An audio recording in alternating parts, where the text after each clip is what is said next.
गरुड़ क्षेत्र के रहने वाले किसान भवानी सिंह व उल्फत सिंह के बैलों की जोड़ी का 2 दिन के अंतराल में निधन हो गया।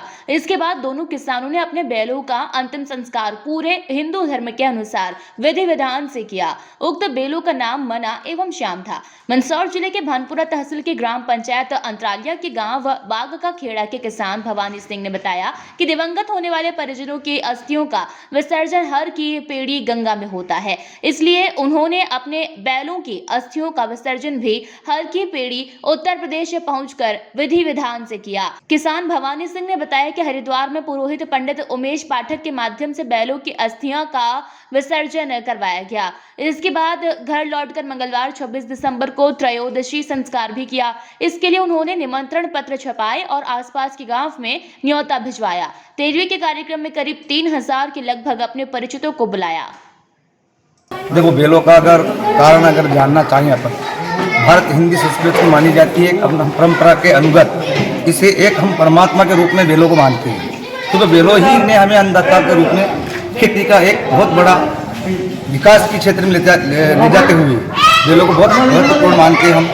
और बेलों की वजह से ही आज किसान लगभग ये टेक्नोलॉजी जो ट्रैक्टर की आई, ये बेलों की ही टेक्नोलॉजी है।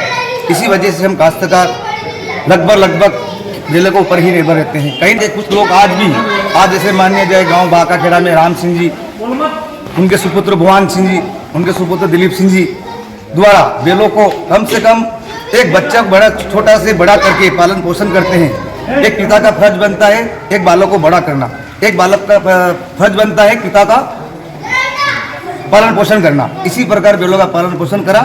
आज बाका खेड़ा में कुछ समय पहले देहांत हो गया है, उसी कारण आज बाका खेड़ा में बेलों का कार्यक्रम रखा गया है। एक हमारे हिंदी भाषा में बोले जाए गांव की भाषा में एक मोसर की तरह एक धार्मिक स्थल की तौर पे बेलों को पूजकर आज भंडारा रखा गया है। सभी मेहमानों को बुलाया गया है, आसपास क्षेत्र के लोग भी आए हैं। एक गांव में चर्चा होती है इस विषय पे कि बेलों का मोसर कौन करता है।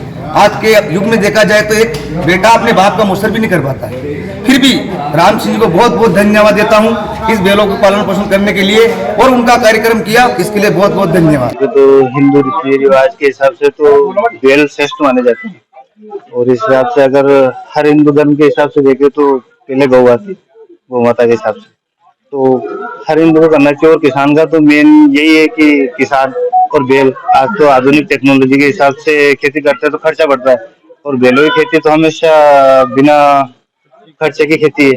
तो इसलिए क्या है कि हम संदेश देना चाहते हैं कि हर आदमी बेल के हिसाब से ये करे।